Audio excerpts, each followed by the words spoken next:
If you sit in failure for too long, you will never come out of it. So the first part of my success was learning how to fail properly. Something that is more powerful than you. Something has to get you out of bed, and you have to create it. It has to be false, because you're not it. You're a fat piece of shit, and that's the reality of it. So you have to create a false reality to live in that, just to get to work on yourself. That's the reality. Because what I've done is, in the fucking unseen work, I built Frankenstein. So whenever shit gets nasty, David Goggins goes, "You had nobody anyway, motherfucker." So see how I'm talking myself right now? That's me. That shit fires me the fuck up. That shit makes me fucking nuts. You had nobody anyway, motherfucker. Look around you. There was no fucking team. It was you. There was no weight loss program or mom and dad waking you up saying you can do it, you can be better, trying to build belief. You built belief when you had nothing. Rock bottom. You did that. So as times get hard for me, the truth comes out. And my truth is powerful as fuck. It's real. It's tangible. I feel it. It comes out of my brain as I speak about it. I'm reliving every single dark moment of my life to be here. So that is what people don't get. That is what motivates David Goggins, is the unseen work. But everybody needs that pat on the back. They need that training partner. They need that accountability coach. I don't need that shit, and neither do they. But it's what we've trained ourselves to believe that we need. You're not looking at the truth in front of you. The truth in front of you is it sucks. It's painful. It's fucking mind-numbing. And that is the truth. And that's why a lot of people don't like listening to me, because this is what it takes, creating another voice and sometimes going at it alone. All the time going at it alone, because no one's gonna believe in you. And that's that. One day in the gym is basically imperceivable. 2 days in the gym, you don't recognize any change whatsoever. 100 days in the gym, and you're almost a new person. Nietzsche said, "I know of no better life purpose than to perish in attempting the great and impossible." The fact that something seems impossible shouldn't be a reason to not pursue it. That's exactly what makes it worth pursuing. Where would the courage and greatness be if success was certain and there was no risk? The only true failure is shrinking away from life's challenges. You're going to lose sleep. You'll doubt whether it'll work. You'll stress to make ends meet. You won't finish your to-do list. You'll wonder whether you made the right call and have no way to know for years. This is what hard feels like, and that's okay. Everything worth doing is hard, and the more worth doing it is, the harder it is. The greater the payoff, the greater the hardship. If it's hard, good. It means no one else will do it. More for you. I think a lot of entrepreneurship and even personal growth is training yourself on how you respond to hard. Because in the early days, hard was, ooh, stop.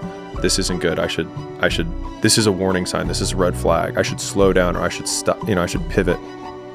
But the more I think about it as a competitive landscape, as I'm clear on what this path is supposed to look like, and these rocks and these dragons are things that I'm going to have to slay along the way to get the princess or get the treasure, I get happier about the harder it is, because I know that no one else will follow. It's a selection effect.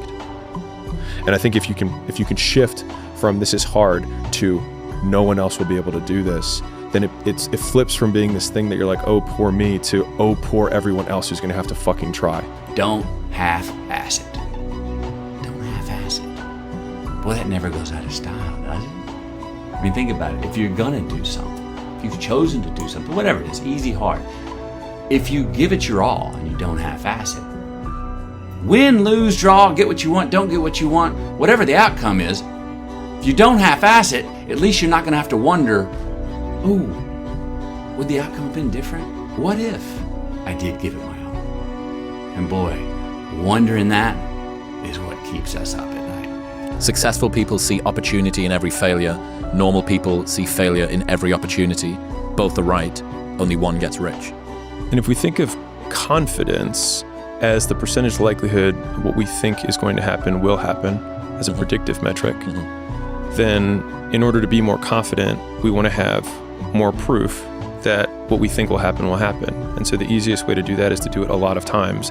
And so it would be reasonable to say that you're confident that it will go the way you want because it has gone the way you've wanted. You're always afraid to take the first step because all you see is every negative thing 10 miles down the road. Anything you want, you are bound by nothing. What are you passionate about? What do you want? You're not supposed to have it all together. You're not expected to have it all together. Anybody looks at you at 26, 27, 28 years old and says, hey man, what's wrong with you? How come you don't have everything figured out? They're a fool. Knowledge and experience and wisdom takes time. Wisdom comes from experience, and experience takes time. The more experience you have, the more you learn from that experience, the wiser you can get. If you haven't lived long enough to have a broad enough portfolio of experience, then you can't expect to have knowledge and wisdom. Hard work brings great rewards. This is a reminder of the hard work and dedication that I put into everything that I've done. I'm not content because I know where I came from and I don't ever want to go back. Fear is a mile wide and an inch deep. And so it looks like this ocean that you're going to step into and drown. But as soon as you step into it, you realize it was not that deep at all, and you can keep walking through it. And I just love that visual because a lot of times when it's like we have this anxiety around this big decision we have to make, if you actually take the step and realize that it's not death, you're not going to drown immediately. There's plenty of other steps you can take from there, even if you get a little wet. Go do something that's hard. Go try and accomplish something that's hard. You may win, you may lose, you may succeed, you may fail. I'll tell you what, you'll be better. If you avoid those things that are hard, if you don't accept that challenge, if you don't step up and step into that cold water, and you sit on your couch and eat Doritos, I can tell you this is not a good move. This is not a good move. Don't do that. A lot of times we have this desire to point the blame finger externally, but wherever you point the finger of blame, power follows. And so whoever I blame for the life I have is the person who I give all the power over my existence, over my circumstances. And so it hurts, but if you turn the finger inwards and you start saying, I don't like my life. The person that I need to punish or get back at is the real person who got me here, which is me. And so you may be right that other people did certain things or you got dealt a bad hand. It also doesn't matter because the only thing that you can control is obviously the actions that you take. And the only person who's in control of that is you. Les Brown's a motivational speaker. He made an analogy about this. He says, imagine you're on your deathbed and standing around your deathbed are the ghosts representing your unfulfilled potential. The ghost of the ideas you never acted on. The ghost of the talents you didn't use. And they're standing around your bed, angry, disappointed, and upset. They say, we came to you because you could have brought us to life, they say. And now we have to go to the grave together. So I ask you today, how many ghosts are going to be around your bed when your time comes? People struggle to do things alone. And the path of the exceptional person is one of an exception, which means that you are not with other people. And rather than fighting that or bemoaning it, see it as an indicator that you're on the right path. Because if everyone else were cheering you on, then it means you're not in the right place, because it means you're just like everyone else, and that's not where you want to be. Hard times create hard men. Hard men create soft times. Soft times create soft men. Soft men create hard times. We are now around soft men and hard times. For those of us climbing to the top of the food chain, there can be no mercy. there is but one rule. Hunt or be hunted. And then you put a goal in your mind. How are you gonna feel, man, when you accomplish this goal coming from that shit? Coming from the fucking hell you came from. A lot of people start from a good starting point. They have a good foundation.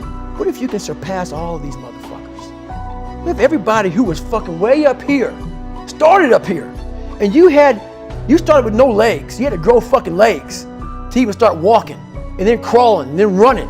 And then you start passing people with all this given to them. I had to use all this negative shit that was making me weak and horrible as a person. I had to use this as the power that now fueled me. I had to flip it on its head and say, hold up, this might be exactly what I need. The fear is never reaching your potential. That's it. That always falling short, always quitting before you're done, always procrastinating, always not doing the right thing. And then one day you're an old man. Yep. And you look back and go, God, I could have been great. Yep. It could have been great. My mom reinforced, you don't start things and not finish them. You don't quit. There's nothing that comes out of quitting besides knowing that you didn't finish. We finish everything. You start it, finish it. If you're gonna do it to try and be the best. Every man has two lives, and the second starts when he realizes he has just one. You're going to lose sleep. You'll doubt whether it'll work. You'll stress to make ends meet. You won't finish your to-do list. You'll wonder whether you made the right call and have no way to know for years. This is what hard feels like, and that's okay. Everything worth doing is hard, and the more worth doing it is, the harder it is. The greater the payoff, the greater the hardship. If it's hard, good. It means no one else will do it. More for you.